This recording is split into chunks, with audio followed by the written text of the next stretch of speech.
Okay, hi everyone. So hi Devos from Augusta. Hi everyone. We're just waiting for Jasmine at the moment. She should be here any second now. So hope everyone's going well and faring okay in this new and interesting world that we're living in right now. So, yep. Hi everyone. So let's just start at okay, everyone can hear me okay?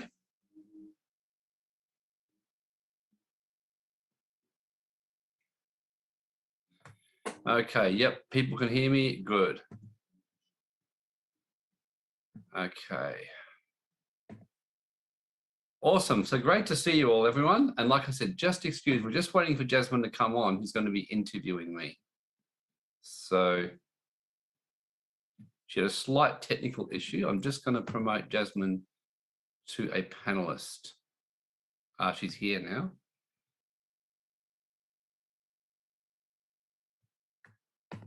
Jasmine, how are you? Hello. Okay, can you hear me? Okay. Warren, you just have to undisable my video. Okay, Jasmine, can you hear? Yeah, I can hear you. Can't hear you, Jasmine. No, I can't see you. It says your mic's on, but I can't hear you. So maybe just check your audio settings. No, you can hear Jasmine. So why can't I hear Jasmine? Hang on. Hello, Jasmine, keep talking.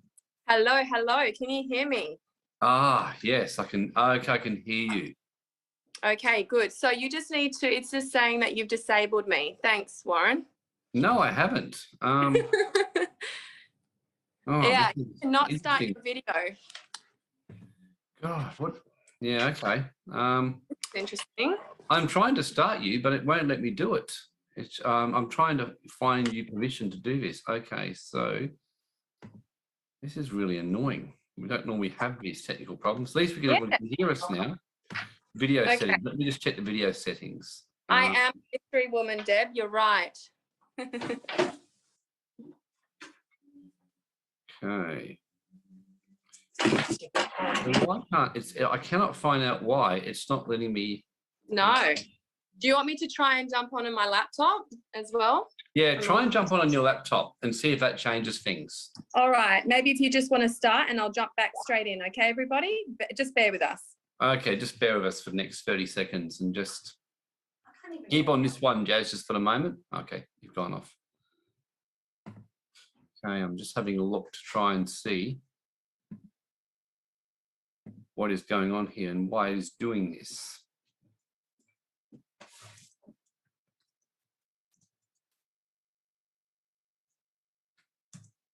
Okay, I'm just having a look to see if I can find out what's going on.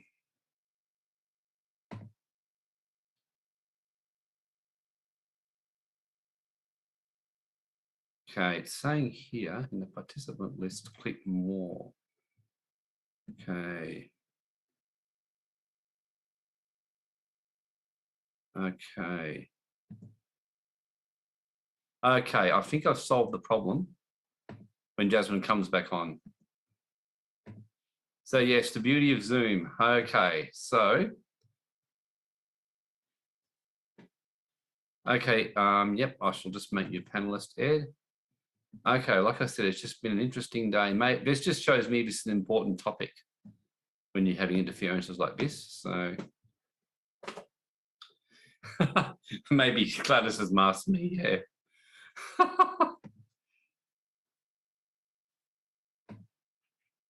Okay, so is Jasmine on yet? Not yet, okay. Okay. Okay, Jasmine. Here you are. We got you. Sorry, everybody. What a mess today. Well, we're glad we got you. You got to have the yin and the yang, don't you, Jazz? You know? Got to. Otherwise, everyone's only getting 50%. How is everybody here? Yep, hope you're faring well in this interesting world that we're living in. So certainly gotten a bit interesting, hasn't it, Jazz? Look, let's just put it this way. It's ramped up a bit, I would say. Would everyone else agree? This week in Australia, it's gone a little bit on the Fruit Loop side. You know, like that cereal Yeah. that you definitely shouldn't eat. Hello, everybody. Thanks so much for bearing with us for this technical difficulties. We don't really normally experience it. But anyways, it is what it is. Warren, how's your day been today? Oh, it's been great. I've just been enjoying the hot, sunny weather. I've been busy sorting out a few chores, Jasmine, and just getting ready for the night, and just yeah, just planning a few things out and getting ready to bunker in, and let's start to make some progress and see some things change in this country. Absolutely. Well, you know, the good thing is we've got 260 people on tonight. What's happening is there's growth happening in this group of people because everyone's starting to understand that we can't just sit on the sidelines anymore. We've all got to, we've all got to partake. We've all got to stand in our authority of who we are. And something we really have been discussing that's really important is our mindset. So, I mean, it's pretty much, you know, something that you've heard of, I'm sure, a lot. Like there's a lot of people that talk about it out there, and there's lots of seminars.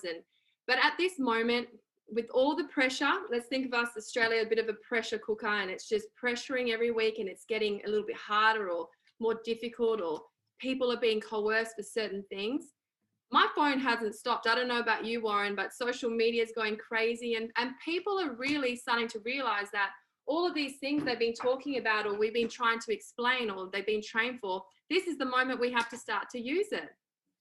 When it's getting really tough, this is what's going to really make us either grow or we're either going to sink. Would you agree with that? Oh, I couldn't agree more, Jasmine. Absolutely. Before we continue on that, a few people have asked if we could actually introduce ourselves because they were introduced by a friend. So maybe you introduce yourself quickly first and then get me to do it. Sure, absolutely. I'm Jasmine. I am from Western Australia and I'm part of the Global Wealth team. I met Warren and Grace and the fabulous team actually several years ago when I was working at a gym. And our paths crossed again last year. I decided to quit my job and travel Australia and just go out there and meet people in the country. And it really uplifted my spirit because I realized we have some really amazing, talented people here willing to do the work. And then I was on my way back and I realized that Warren and Grace just kept on coming back into my head. And I said, okay, I've got to reach out to them. So here we are, Warren. We're stuck together, I think, for life. Looks like it. Yeah, and my role right now is just to help facilitate and be a voice. We've all going through and experiencing life at different levels. And I'm really happy to be here. So thank you so much for allowing me to be a part of this beautiful team. And yeah, we're all in this together. So that's a bit about me. My pleasure. Well, look, just a bit about me. I mean, I think most of you have seen me, you know, by now and probably either love me or over me by now. But I'm a former licensed lawyer, done lots of stuff on legal rights and law reform. I worked for the tax office for 10 years. You can even find me if you search me hard enough, being involved in all kinds of weird shenanigans like Panama Papers, and had various battles over the years of regulatory boards and winning impossible speeding fine cases and stuff like that. And eventually had my own run into the system and got pushed out and got on with my life and did better than ever and just enjoying building companies. But when all this started happening, I thought, shit, you know, people need to get some really serious help with all this right now, because I realized that, like you said, everyone's got to step up and do their part. And I do know how to look after myself. I've spent most of my life being able to, you know, protect my freedoms and, you know, win and be strategic. So I just really about 3 or 4 months ago, I felt the inward call telling me time to step up and help people as much as you can. So that's why I started doing these free webinars to just really just help those who want to be helped, and those who don't want to be helped, they can go and do whatever else they want to do. You more, Warren, and that's the key. I mean, part of this week, and they're just so great. All of these, you know, webinars. A lot of them you do, you take up a lot of your time, but you know that and they apply the things that you talk about. The good fruit come from it. So that's what we're really all about. So we really want to discuss about mindset a strong and healthy mindset in these turbulent times. Just before we kind of get into the questions, I just want to let you know that we actually are running a seminar and coming up on September 18th. Did I leave? Your internet's cutting out a bit, Jasmine. Yeah. That's better now. Yep, that's back now. Yep. Sorry about that. I don't know what's happening today. September 18th is a full day live seminar in Perth at the Parmelia Hilton. And also we are streaming it online. So what we're going to do in the comments below, we are going to post the details there with all of the pricing. But really, we want to get together as well as online. You will be able to write to us questions as it is online. So you'll be live with us. So we'll be able to get Warren to answer you there and then, to come together and do the work, what we're talking about. Now, Warren, you're going to be covering more around the mindset and common law on the first part of the 3 series. Is that correct? Yeah, but on the 18th of September, yeah. So, well, really, like we're going to talk tonight about, I mean, to be able to withstand coercion, and whether that's in finances, whether that's in business, whether that's with your body, you've really got to know what, you've got to be stronger than ever before. And I don't know about you, Jasmine, I've been really watching with fascination how many people through 3 months ago were telling me, laughing away, who, that there's no way I'd ever take this thing. And, people involved who are chiropractors and very awakened practitioners who've now told me they've gone ahead and taken it. And I'm like, oh, really? Why is that? And they're like, look, they said we were thinking about it, we got exhausted. And that was the whole thing, they were thinking about it. That was a critical word. The first thing they said, we were thinking about it, and we just realized that this thing won't go away. And if we don't do this, we can't go to restaurants and we can't do this. And I said, but none of that's actually happened yet in terms of where we are. And I said, even if it does, I said, what's next? I said, booster shots, then this, then this, then this, then microchipping your body. I said, what the fuck? If you're taking it because you actually believe it will help you protect you, that's a different story. I don't have any problem with people doing that, because some people are scared shitless of the virus and want to get themselves jabbed, and that's their choice. But you're saying you're doing it because you're afraid of coercion.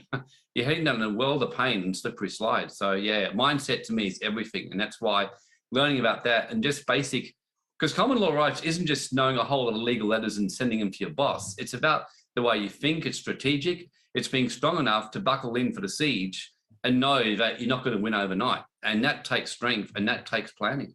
Yeah, that's right. I mean, short-term, gain for long-term pain, really, in this instance, especially around the coercion.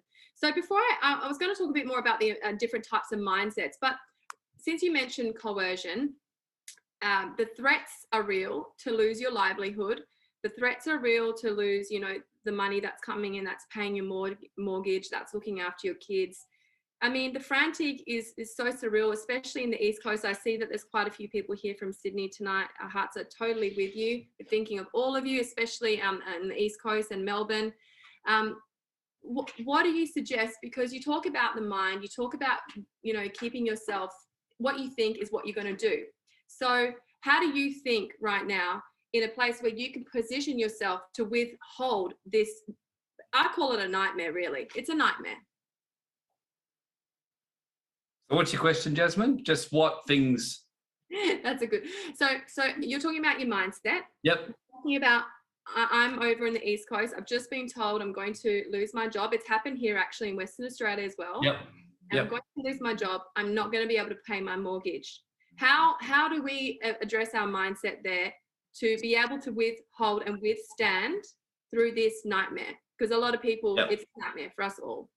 Look, life doesn't always go as you planned. And I think that one of the things that my mum taught me, and as you know, I give my mum shit, and I think she and I have had our clashes over the years. One thing she always told me was never run away from a problem and never back down to a bully. And I remember being in a situation years ago of a boss who used to bully all the staff really badly in a fast food restaurant where I was working to get through uni. And I remember one day I had enough. I just said to Mum, I'm going to be resigning. And she said, well, she goes, the only thing I can promise you is that the problem will follow you. She goes, I think you're better off to stand up to it. And if he fires you, at least you can walk out with your head held high. Yeah. And I said, you know what? I said, you're right, Mum. And I shat myself. And, I remember the day I stood up to him and I was scared. I mean, I really was. This was a huge Italian guy who was built like Hulk Hogan, running around yelling at people. And he came in yelling at me. And I just said, don't speak to me like that. I'm getting the job done. That's not on. And I said it like that, very calm and strong, and looked him in the eye. But inside I was shaking. His eyes just about popped out of his head. He just stared at me like he couldn't believe it. I didn't know what's going to happen. He stormed off. And the rest of the day, he just ignored me, wouldn't come near me. And I thought, oh, gosh, what's going to happen next? I thought, oh, well, I might get fired. Next day, he walked in, started yelling at everyone, then except me, I noticed. And then after about an hour, he said, "You're okay." He goes, "I'm actually off now to the bank to get a net for the next hour to sort out the banking." He goes, "Warren's in charge, do whatever he tells you." And he walked out. And that was a big, big lesson for me, because I grew up being bullied in school, like a lot. Like my school years were like lots and lots of bullying. So that was a bit of a turning point for me. And I remember thinking like, okay, I can do this. So the first thing is not being afraid of a fight, and the first thing is that many people, we run away from pain. We don't like bad things happening to us. But when you live on a planet like this, which, let's face it, Jasmine, I mean, there's so many good things about Earth, but there's so many stupid, shitty, horrible shit that goes on, and it's run by a bunch of psychopaths by and large at the moment. Now, if that's going to change, it's not going to change by one day sitting in there singing Kumbaya on the beach, hoping that one day we'll wake up and it'll be a bit better. It's going to change because people are going to be strong enough to band together like this and make a stand, and not make a stand by being stupid. Because let's face it, whoever's taken charge of the world in Australia, they planned this for a long time. It was well organised. It was systematically done. They got everything, the ducks lined up. They got the law, and they got the public opinion behind them.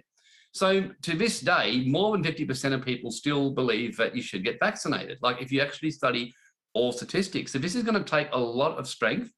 And really, my simple advice to everyone, or my comments and what I've been telling my friends in this situation, I've said, do two things right now. Number one is take whatever steps you can to position yourself for a siege. And a siege, by I mean, it's like someone comes outside your house and you lock the doors of the house so no one can get in or out. So in other words, position yourself, make sure your finances are minimal. If you've got debts or mortgages, just realize one thing I can assure everyone: used to be a lawyer, and I did this myself to be a smart ass. I didn't pay my mortgage for 18 months. I wanted to see how long I could go before they finally got me, and they finally got me into court 18 months later. I mean, I was able to withhold them for 18 months. So you can hold them off by the ombudsman and various things for a while. There's hardship relief, okay? So don't let finances put you in fear. That's the first thing I'd say. Just get your facts together, get your knowledge together, and find out the truth of where you're at. And really bunker down with your finances. Like, start looking for alternative jobs. Start thinking about an alternative career. Just maybe see that this is a sign from the universe, from God, that maybe it's time for you to consider an alternative career. And maybe there's something that your heart wanted to do. But then in the meantime, think, if I'm going to go out, I'm going out, and I'm going to be going yelling, and I'm going to be going out, and you're going to have to fire me, and I'm going to make your life as difficult as possible. And I will serve you every legal notice I can possibly lay my hands on, and I will stand up, and I'll get everyone around me, and I'll rally to do what's right. But in the background, taking care to shore up yourself financially and get that done, because someone who fights from a position of power is in a much better place than someone who's shit in their pants and they're doing it out of fear. So that's my biggest thing, is really neutralize fear however you can. And I find that knowledge helps obliterate fear. Once you start to understand that things aren't as bad as you think they are. Like, the fact is, in Australia, I mean, and I'm not saying this is right, don't misunderstand me here, but right now in Afghanistan, there's people who, if you believe the media, but in theory, the Taliban could turn up and basically, just like that, as a woman, do all kinds of things to you, okay? Assuming that was true, and it is true in some parts of the world, if it means for a time that you can't go to a cafe or a restaurant, I mean, you fight and you do whatever it takes, but, there's worse things that can happen to you in life, okay? So it's getting a perspective on things. That's the first thing that I do in this situation. I get a perspective, and then the second thing I do is, fuck this, I'm going to fight, and like, as soon as this silly mask exemptions laws came in, as you may remember, I just said, I'm not wearing this stupid thing. It's worse for my breathing as it is, as it turned out. So I went straight down my doctor and got myself a legal exemption, which I was entitled anyway. But I took action. So the main thing with your mindset is taking action and getting educated and being strong as an amazing way of neutralizing fear and panic. And look, see it as a chance to get our country sorted out. I mean, our country has been going down a shithole for quite some time. I mean, I remember in 2005 having pressure to vaccinate my boys when we were trying to put in the childcare. I mean, we couldn't get them into a single childcare centre. And in the end, I remember, Grace was saying, what am I going to do? We want to work.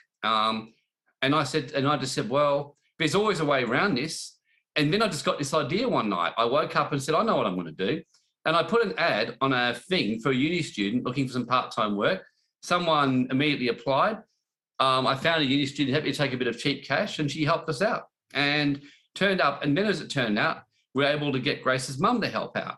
So the point I'm making is just be proactive. Turn that fear into action and turn that fear into knowledge, and take the perspective that if anyone's going to try and take my job on a stupid medical procedure I don't consent to, I want to make their life a nightmare.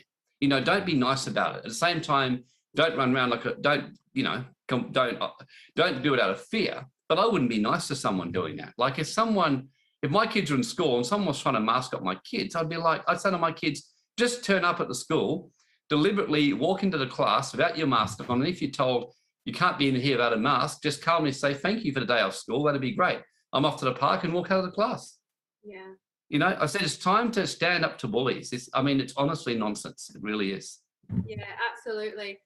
Warren, I couldn't agree with you more. So someone I was speaking with today as well we were talking about mindset actually today. And he was saying, a lot of people are in that survival mindset now.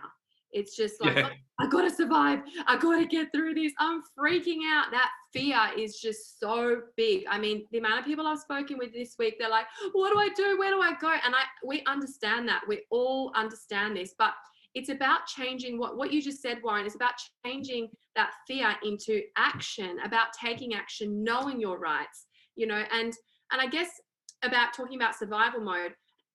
And how do we talk now about abundance mindset?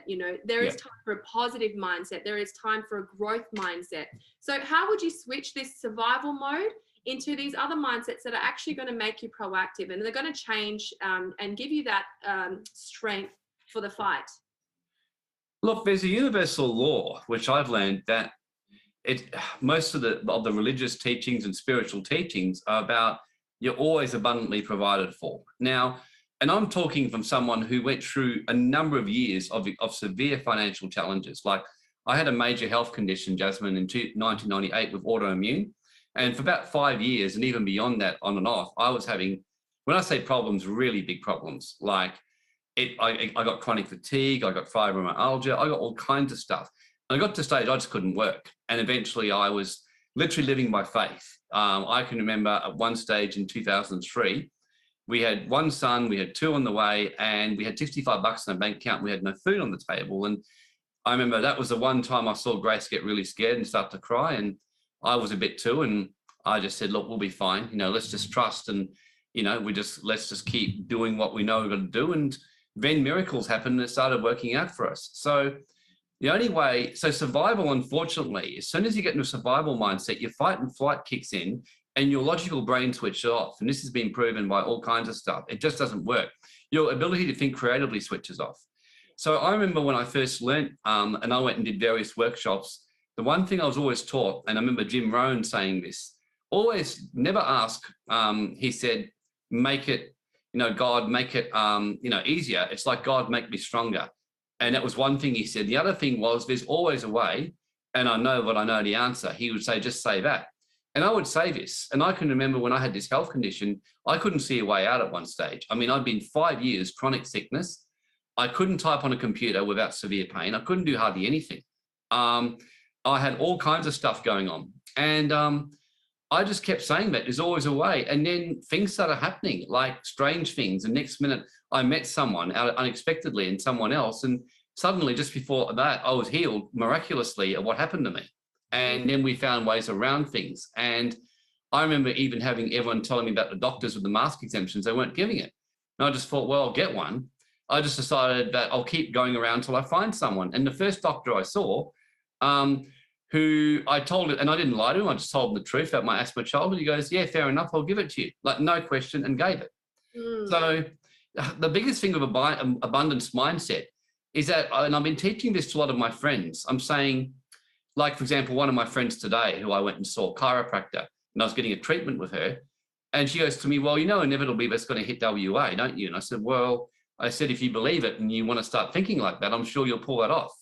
And she goes, oh, shit, yeah, okay, point taken. I said, look, shitty things happen in life, but we don't need to spend our life living our nightmares in our head. I said, I expect WA to get better and better. I said, I've just gone and I've leased an office in the middle of the city, which makes no sense, and done all kinds of stuff. And it has. If that happens, we'll deal with it at the time. And I'll say, but living your life in a state of fear, of survival, I said, it's a horrible way to live. It really is. I said, I'd rather just get in there and fight my bloody ass off and teach as many people as I can what I know, to wake up as many people as we can, to wake WA up and wake everywhere up. But I said, if I happen to fail, at least I know I've given a damn good shot.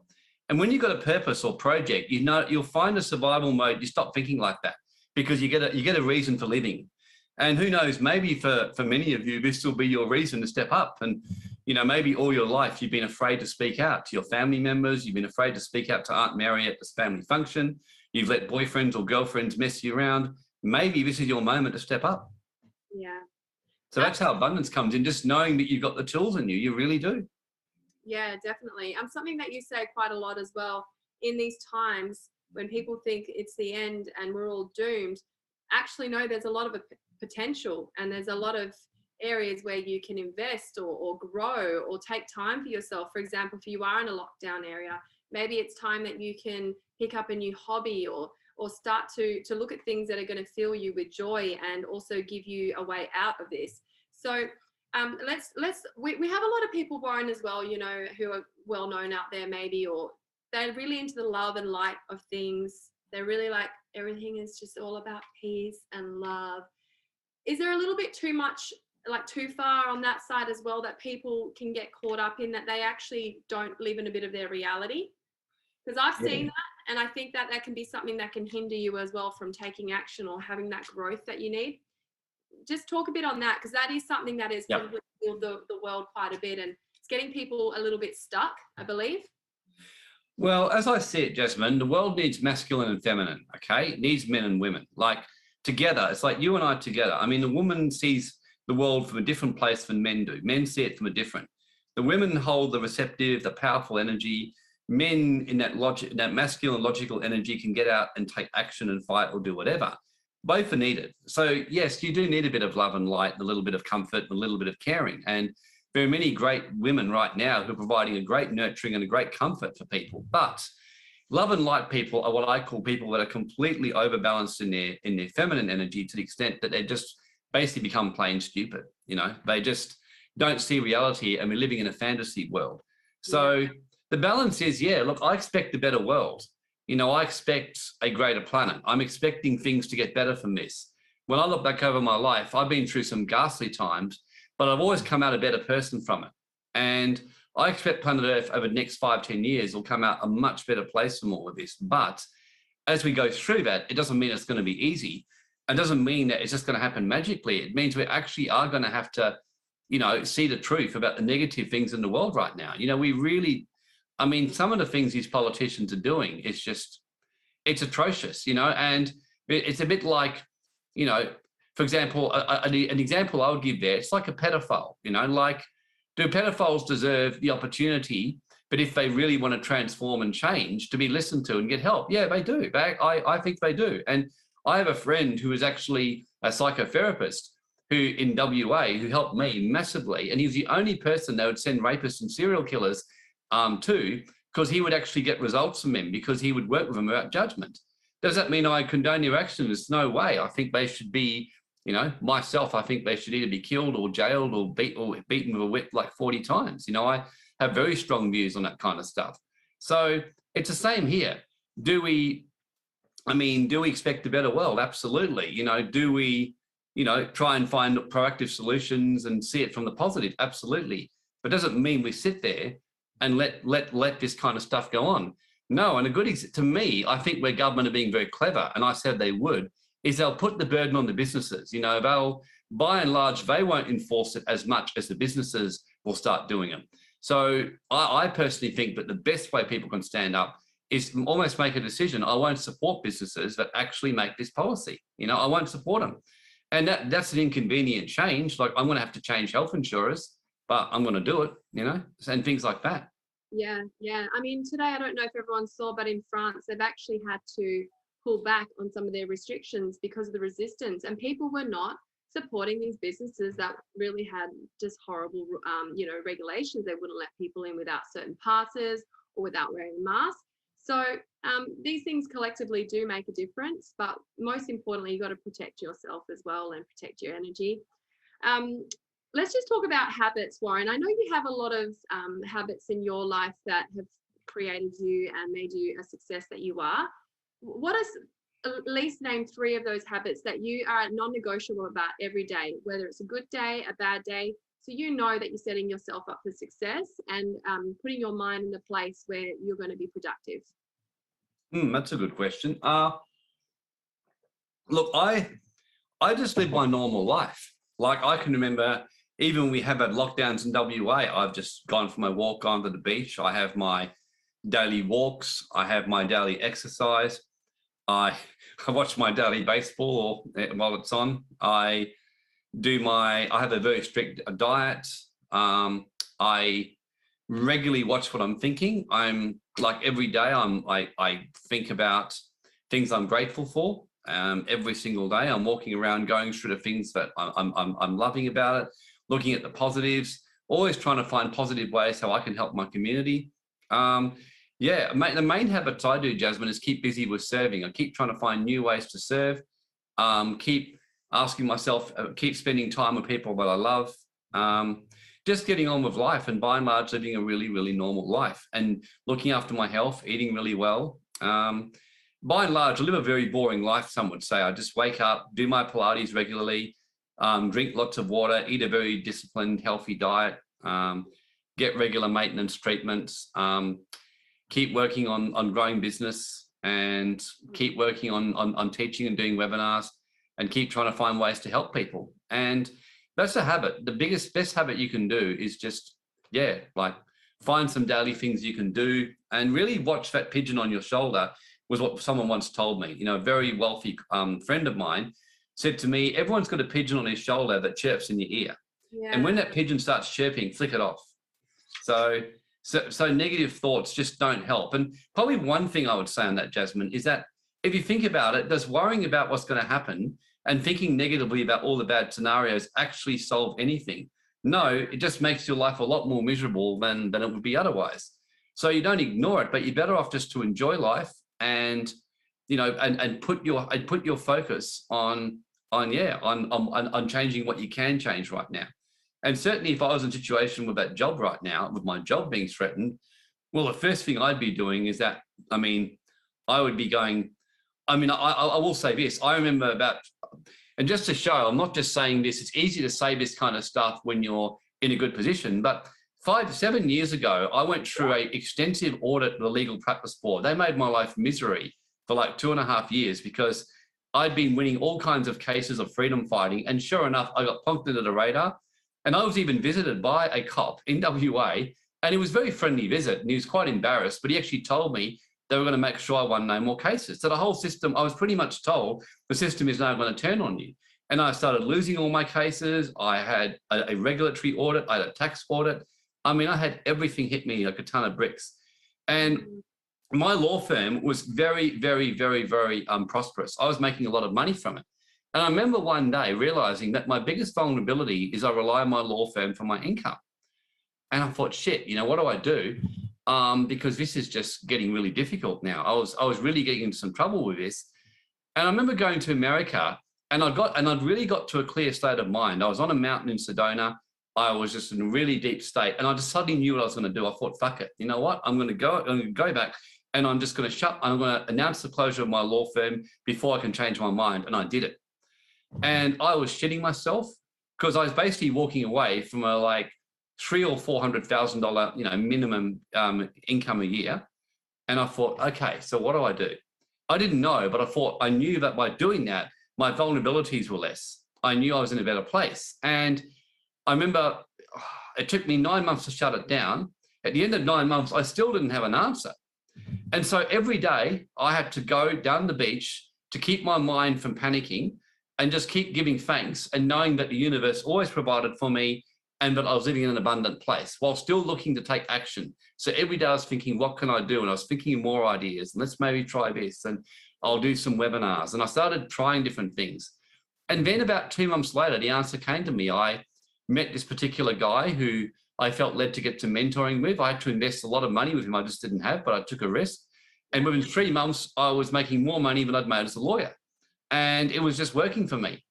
But I had to take that step of faith when I really honestly had no idea what I was going to do next. What I'm doing here now, back then, I wasn't doing anything like this. I was doing just the occasional webinar on law. And then I had to go through it again about 3 years ago when I was starting to get some hassles with the tax agents board. So I chose to resign and walk away from that and change the way I was running my businesses. So you just got to be creative and just make that decision and take that action. That's the biggest thing. And so, yes, people are saying it's not easy. No, it's not easy, but life isn't easy. I mean, life, people who tell you it's easy in love and light are dreaming. It's not easy. I mean, life can flow for you, but it doesn't mean it's easy. It's not easy to get in good health. It's not easy to get fit. Every time I do Pilates, it's not easy. I hate my workouts. I tell my Pilates instructor, I hate you during the workouts, but I love you afterwards. Yeah. So yeah, this isn't easy. But yeah, if you're vulnerable right now, you're going to have to do the hard steps to shore up your financial position. It's that simple. That's right, Warren. What you just said about the hard steps, the radical change that maybe, you know, whoever's watching now, those things that you've been putting off because you're fearful, well, maybe it's time that you address those things. If they're going to be the things that are going to get you out of this, you know, where you're tied to all of these companies and all of these businesses that are telling you what to do with your body. But most importantly, we want to answer a few questions tonight because we've got quite a few people on, especially from the eastern states, if that's okay, Warren. But I just wanted to really just focus in around the one-day event that we are having, because it's a part 1 of 3 series. We're going to have one every month. Now, what Warren said before, you know, the Global Wealth team have gone out into the city, got an office there in the times where, you know, lockdowns could be looming or whatever it may be. You know, they've made the investments to go out and hire these places for these webinars and for these day seminars, because we really believe that if people listen in, take action, feel that they're around other people who are like-minded, that are proactive, well, we're really going to see a better Australia for it. And we already are starting to see that. So, Warren, you've already talked about what you're going to share on the day, but please, I ask any of you tonight, let's see if someone can put it into the chat, please. Ed, are you able to just put it into the chat about the details for the up and coming day seminar? If anyone has any specific questions, could you put it in the Q&A box, please, as well, because the other one gets quite flooded.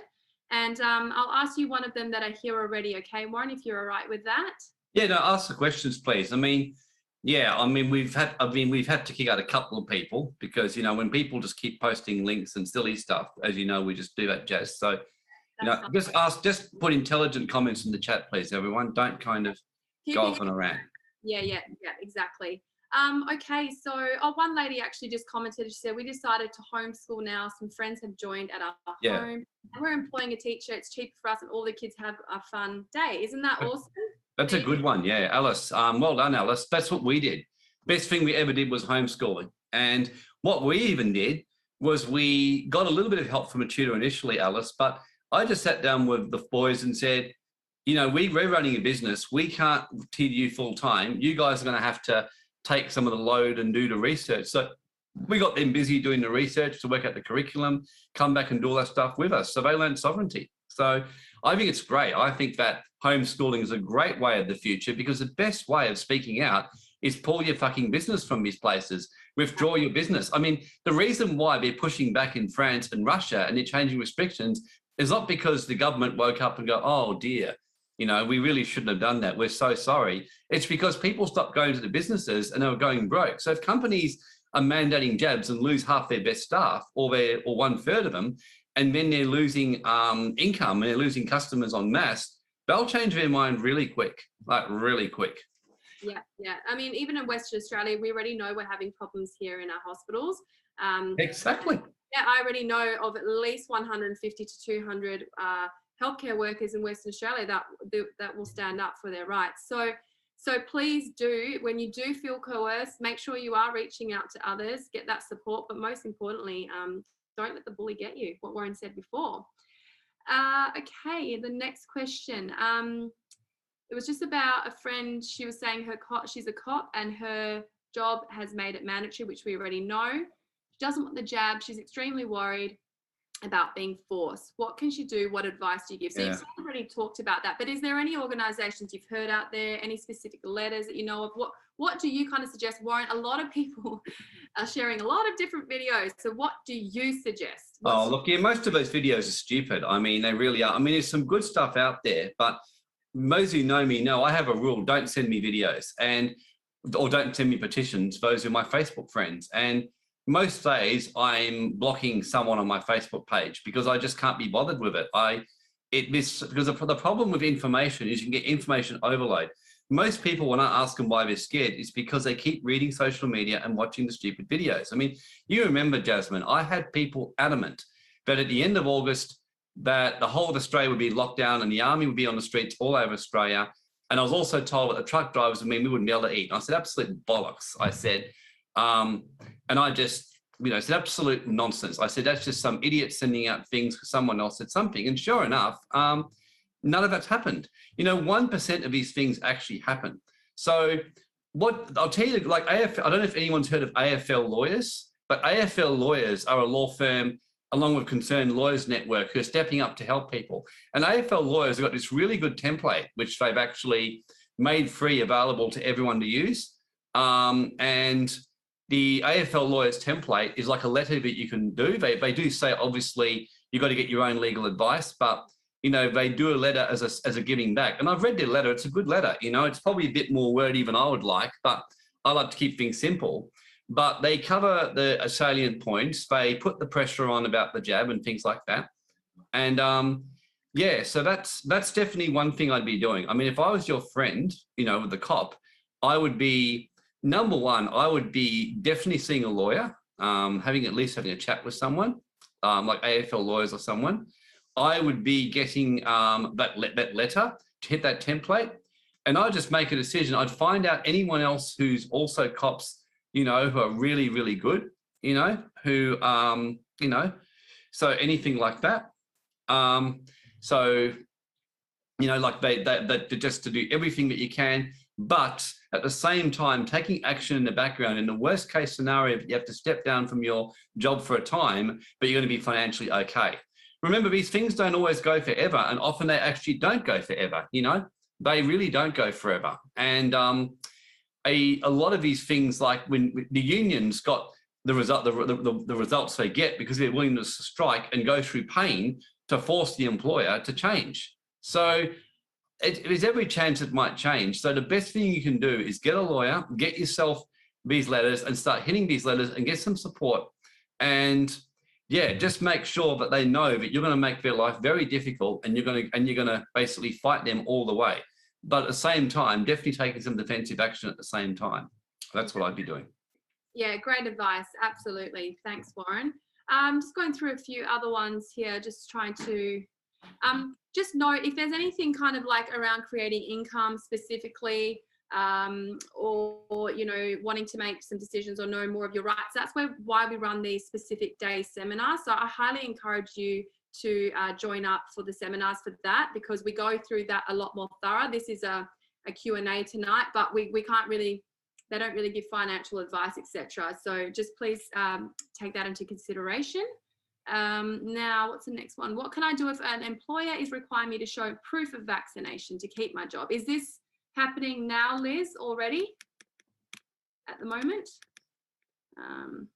There's something about medical privacy. I'm not too sure about that, Warren. Do you know more about medical privacy at the moment, or?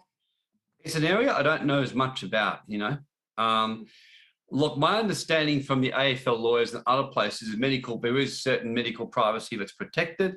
Yeah. But in saying that, it's all well and good to say that, but then companies go, okay, that's fine, we'll fire you anyway. So I think that these things may be true, but one of the reasons I was able to win battles is you focus on what you can work with. So I'm not saying that's not an argument, and probably is, but just yeah, that would be my comment on that one. I mean, definitely, I'm actually hoping to have a chat with AFL lawyers and do a joint live stream of them at some stage too. I think that'd be really good.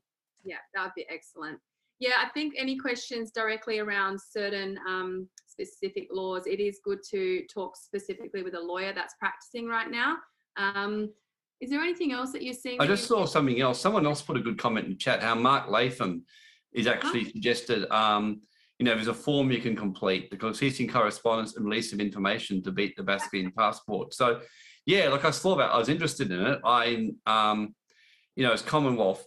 Now, when people say it overrides the state laws, I have done a particular, webinar on this. It's not entirely true. I mean, Commonwealth only overrides in certain situations. So when people think that states can't make vaccinations, I don't agree with that. And I've spoken with other people who know law who actually agree with me. So, I mean, that's still to be tested in the High Court. But the way I read Section 109 of the Constitution, I don't think that's the case. I think there's certainly, I don't think the Commonwealth can mandate vaccines. I don't reckon they can, from what I've seen, and that's what AFL lawyers are saying. But I think the states can. So, yeah, and businesses, and I think businesses can. The only argument with businesses that AFL lawyers happen is, of course, things like discrimination. I think there's an argument there, and things like that. But yeah, AFL lawyers have done a really good template, so which they've made available to everyone. There's also a group on Telegram called Concerned Lawyers Network. That anyone who's in that position, you should go onto Telegram and find them. Concerned Lawyers Network. They're a group of lawyers who've got together who are sharing whatever they can to help people, and they've got some good stuff. Absolutely. Yeah, they do. All right. I'm just trying to go through if there's anything else here specific. There's a few kind of repeat questions. There's something about land titles going electronic. I don't know if you can really comment on that, or if there's anything heard about that. Yeah, I've heard about it. Look, land titles, I as I said in my last 2-day event, Jasmine, I mean, no one owns land titles in Australia anyway. I mean, it hasn't been for a long time.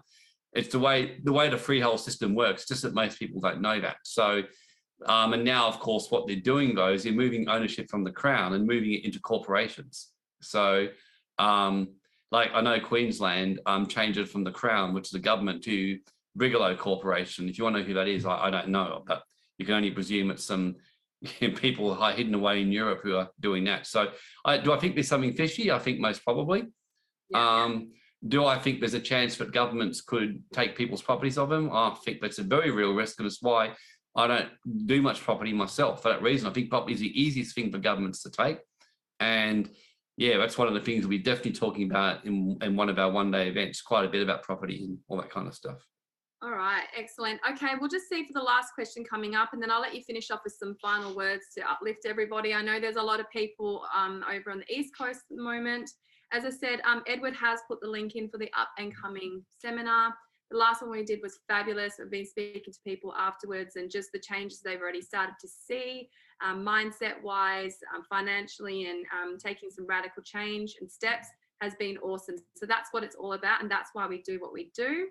So I'll just quickly check if there's anything last. Yeah. Just what Diana says, maybe I should not buy my property. Well, look, I mean, everyone's going to make their own decision, Diana, on that one. That's just my thing. I mean, when you look at countries that turn more totalitarian, a bit like Australia seems to be going at the moment, properties are usually an easy thing to bully and coerce. Property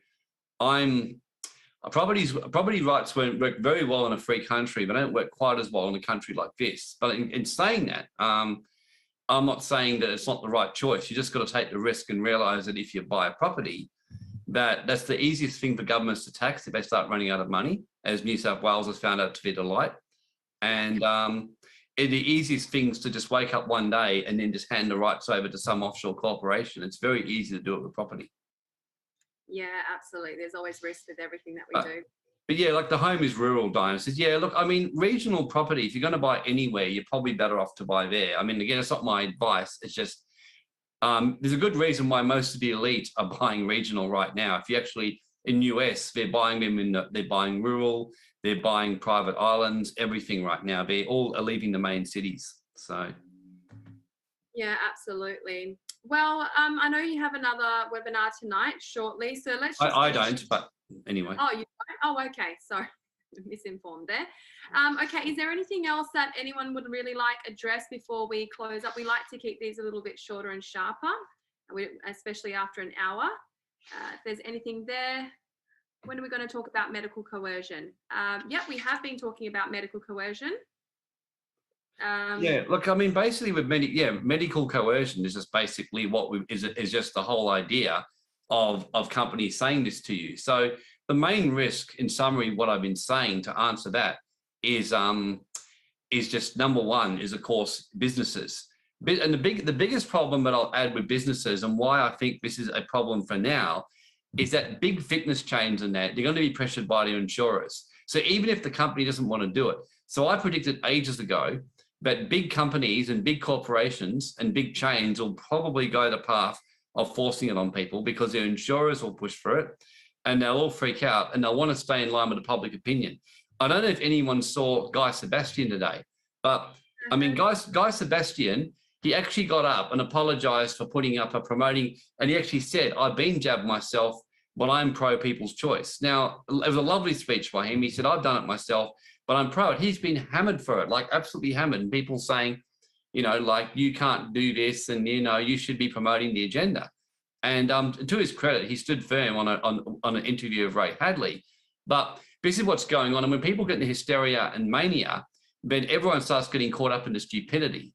Yeah. So this is why it's just very important to, one of the ways you can keep your mindset good is, funny enough, it's like, for example, if you turn up to your doctor and your doctor just says, you've got cancer in your body, it's all through your pancreas, you're in serious shit. Now, you're going to walk away shell-shocked, but at least you know the truth. Whereas imagine that you walk in there and he says, you've got cancer. Oh, really? Oh, it's not too bad. You know, you'll be okay. And it'll all work out eventually. But he knows that you're in real trouble. I mean, you would not be too happy in a month from now when you're about to die. So it's the same thing. Do we have a problem right now? We have a really big problem. Like, this is a really big problem. I mean, we can't underestimate how serious this is, because the big chains, the big companies like BHP doesn't surprise me. Most FIFO companies, I'm sure, will be doing it. I'm sure all the big tech will be ganging up, and I'm sure that you'll find that schools will be pushing it, and public servants and government departments. By the time you finish, that's like about, and in large restaurant chains, there's like 75% of the jobs that people have got right now, you know? So I know I told all my friends a while ago, and they've all listened to me, fortunately.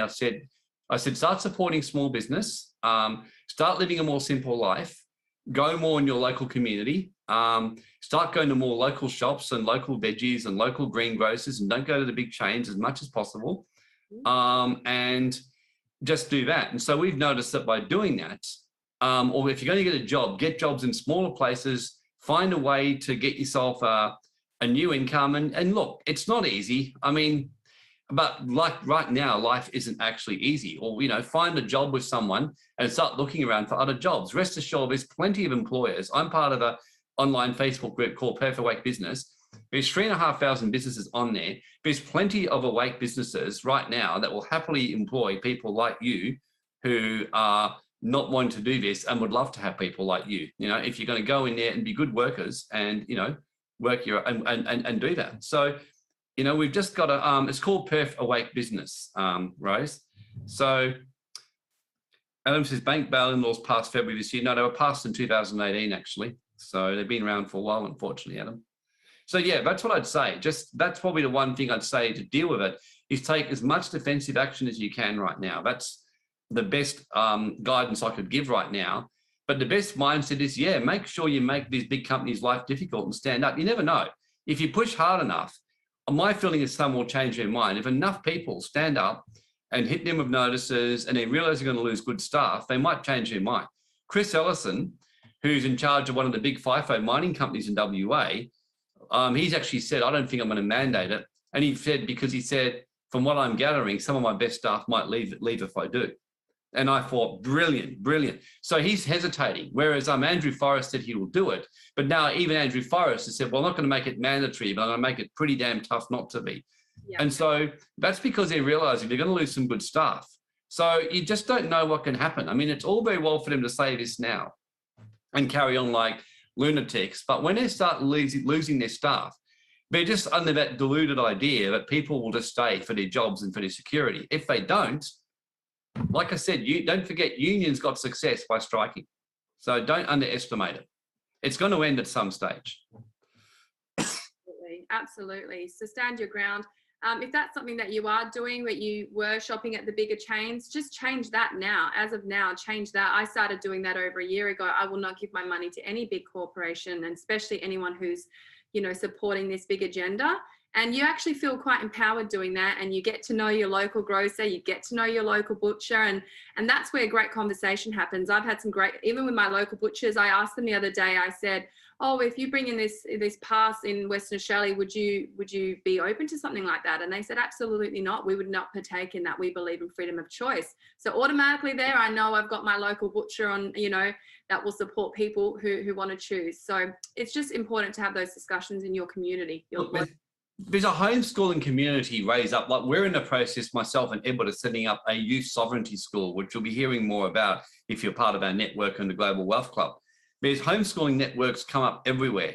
So for those of you, because someone said, should I threaten my school to pull them out? If they do, is absolutely, yeah, look, stand up to your school. I mean, if my kids were still in school and they tried that little caper, I would be like, I would make their life really difficult. I would go in and be a nightmare parent, you know, I would be. And then I would pull them out, and then I would find a way with the homeschooling community. And the truth is, all that kids need school is to read, write, and do maths, okay? Like, can everyone here honestly, in good conscience, remember anything much that you learned in school that's made your life what it is today? No. I mean, most of the most successful people in life failed school. I told my kids, I don't really care if you do shit in school. None of them did very well in school. And I used to get heavily criticized from my parents. Now, James and Edward were very mediocre in school. They did okay. William generally was one of the worst in the class, and Joe never did his homework and always got in trouble. And I used to think it was funny, and I used to sit there and cracking up about it. And now Edward runs he runs all the companies. James assists him, does all the marketing, all the emails you see is written by James. William runs his own healing and teaching business, and Joe's a genius gamer. So they're not exactly failing in life from not having done well in school. I mean, school, you just need to know how to read, write, and do maths. That's it. Everything else you can learn in real life. I mean, schools, as Robert Kiyosaki said, were designed to teach kids to be soldiers and slaves. If you go and read his book, they came from Peter the Great's system in Prussia to train kids up to be soldiers or slaves. So if you want your kids to be soldiers or slaves, keep them in the school system, you know? If you want to raise your kids up to be sovereign, just tell them the whole thing's a bunch of shit. You know, even have some fun with them. Just tell them to turn up without any masks and just walk in. When they say you got to put your mask on, just smile at them and say, thank you very much. I'll go to the playground and go off. You know, you can teach your kids to be empowered. And people will say it's hard for kids to do it. Yeah, it's hard, but you want your kids to be little abused people who spend all their life getting coerced. No, teach your kids to be empowered. Lead by example as an adult. You know, stand up and say, fuck you up your ass, you motherfucker, and excuse the French, and then get your kids and empower your kids, you know, teach them to stand up for themselves. It's bullshit. I mean, when I see kids wearing masks in school, I'm like, huh? like, come on. I mean, God, I just said to my kids, I'm actually sad you guys don't go to school. I actually was, because I said I would have so much fun in this current world. I would be telling them to turn up in like in costume masks, like koala masks. And I said I would get them to do shit like that. And I'm really sad, because the problem is I can't find any kids who are bold enough to do this. Most kids are chicken, you know, so it's really annoying. Anything more though, fuck it. Empower your children. This is so abusive. It's horrible to see. I can't stand to see it. So many people go, oh, I've just got to make that money. But that's that slave mentality. So we need to move away from that, and we need to start to create that new world and that empowerment in ourselves and our children. It's just a must. Yeah, you're better off as Larry Ellison. Larry Ellison, who is one of the richest men in the world with Dell, he once told a group of Yale graduates when he was asked to speak to them, when in their final year, he was brought to be their motivational speaker. And he basically turned up and said, look, I've been asked to come and inspire you that you're the hope of the future. I've come to tell you all you're a bunch of losers. And he said, and they were just like, what? And he said, why am I telling you that? He goes, look, he goes, yes, you got education, but most of you are destined to failure. He said, because all of you are going to get jobs working for people like me who were school bums. So he said, your life's future is you'll be well-paid slaves with mortgages working for bums like me who failed school. He said, so my recommendation is for those of you who are the worst in the class, quit uni now, go out and start a business. You'll probably fail, but once you fail in a couple of businesses, you'll get better. So he just said, get used to failure and get used to, things like that. So yeah, I just want to smash the beliefs around this attachment around the school system. You can get your kids empowered. You do not have to put up with a shit for 1 minute. Absolutely. What about, so if people don't have a homeschooling centre, is that kind of in every state? If they don't, I'm sure you could reach out to other parents who are in the same situation and yes, like Alice, like do something at home. They just need that connection. Maybe it all take one day. I'm not sure exactly what it looks like, but we have to start doing it and stop saying, oh, I would like to, just make it happen. We have to empower. Well, we've got to make it happen. I mean, I was even saying this today, Jasmine, to someone. I said, when I was a kid, I can't remember hardly ever going to a cafe. We used to always go and have picnics down at Bibra Lake, down at the park, down Deepwater Point boating. And in fact, until I was in my mid-20s, I didn't have a mobile phone, I didn't have email, and I hardly ever went to a cafe. Now I said, and sometimes I've been missing that lately. And even just recently, we had a picnic for a number of clients. And I was even saying, you know what? I don't expect that to happen in WA, but if it does happen, I'll say, let's just go and get back to simple things in life and let the cafes go broke and freak out. And then when they realize they're being stupid, and they come begging forgiveness, then we'll go back. I said, we're not anyone's bitch. We're really not.